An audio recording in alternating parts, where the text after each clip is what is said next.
So right now I am an agent, or I am a signature for that brand. So I can sell your grandma's cows. I can or horses. I can transfer all of that kind of stuff. You got a horsehair in there? No,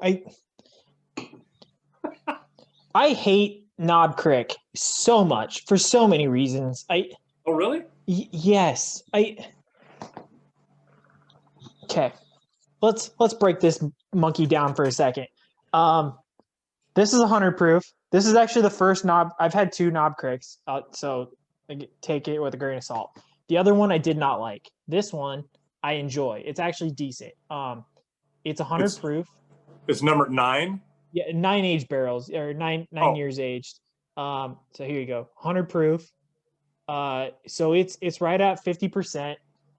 Kentucky straight bourbon. I mean, it's small batch. It's a small batch as well. Okay, so crafted for superior taste and smoothness. If that's not a crock of shit, I don't know what is. So let's start there. Never have I ever had a Knob Creek drink that was smooth. I would never. Really? Have you? How many? I don't recall. Okay.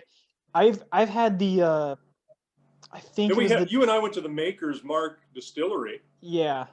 And they're 101 proof, wasn't it? Their cask and their the cask.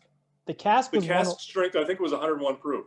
Yeah, but then there was another one that was 101. I don't remember, but they were both very good, right down the middle. Yeah. Right. No, the 120 knocked me on my freaking butt when I had it in my old up in New York. And I was like, I hate Knob Creek. That's horrible.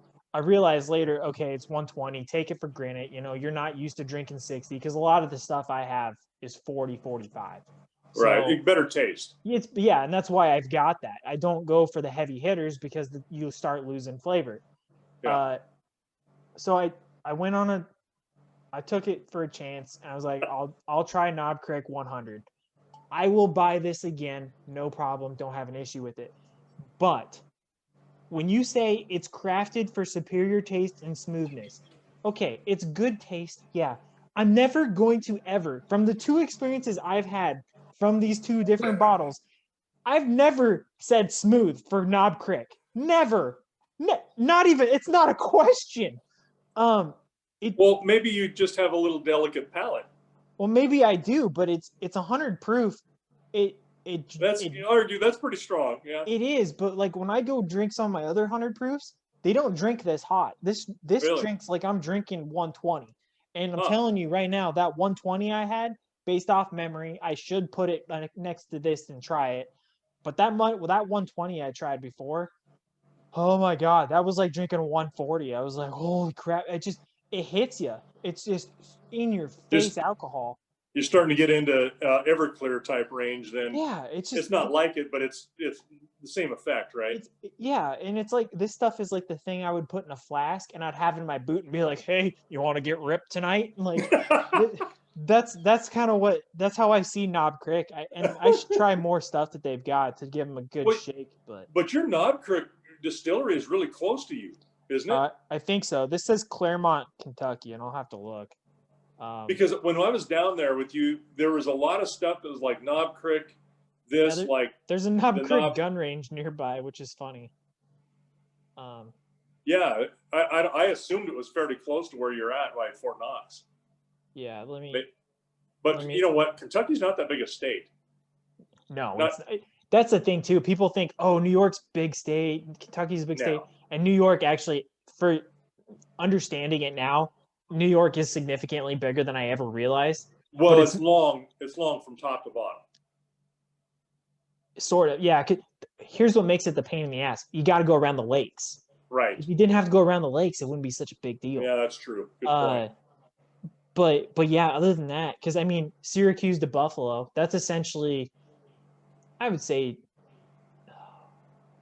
7/8 of the way. No, Syracuse, I should take that back. 3/4 of the way across the state. Buffalo's right at the tip.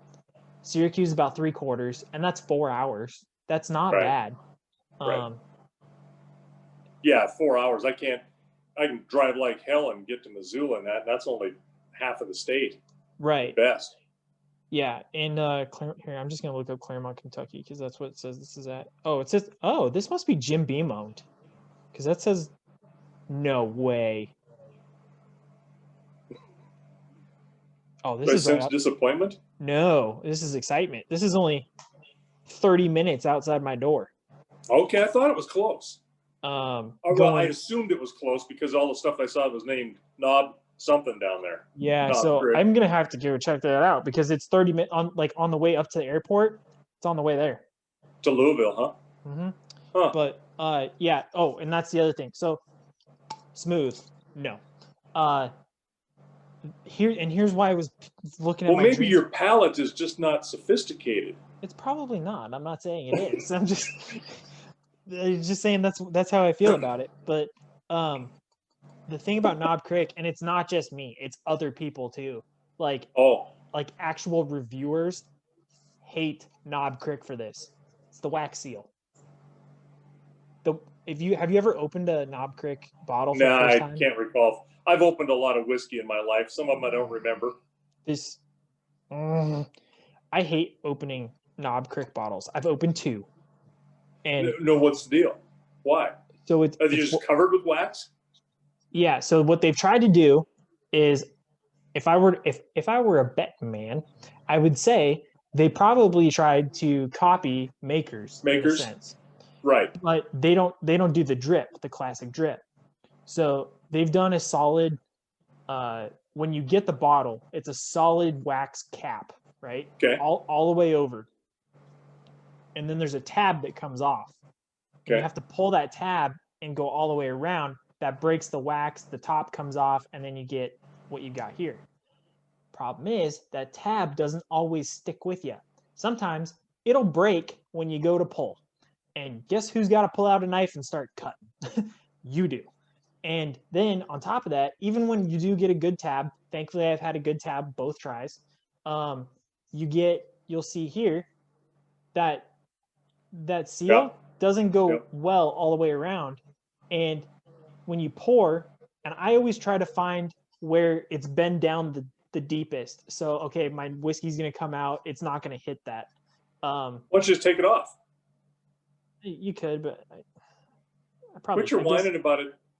I guess, you're right. I probably should, but I'm a lazy. See, this is why you need me, and I'm still having to critically think for you guys. Yeah. What are you going to do when I die? But here's what happened. I'm just going to roll past that. Here's what happens. It's like you pour and you get like I had a flake of I thought it was a horsehair. Yeah, I get it. Like, really? Like a little bit of wax isn't going to hurt you. No, but it's just annoying. You are delicate. What the hell? You guys just get rid of the wax because they're trying too hard. They really are. In the big scheme of things, this is not a problem. No, you're right. Yeah. Thank you for putting things into perspective for me. God damn. Jeez, I wish I had those kind of problems. Sort through. Yeah. What am I going to do today? I know. Yeah. I'm gonna think about how I can improve my whiskey drinking. My whiskey drinking. It's not a bad thing to go experience. for. There you go. It's all about the experience.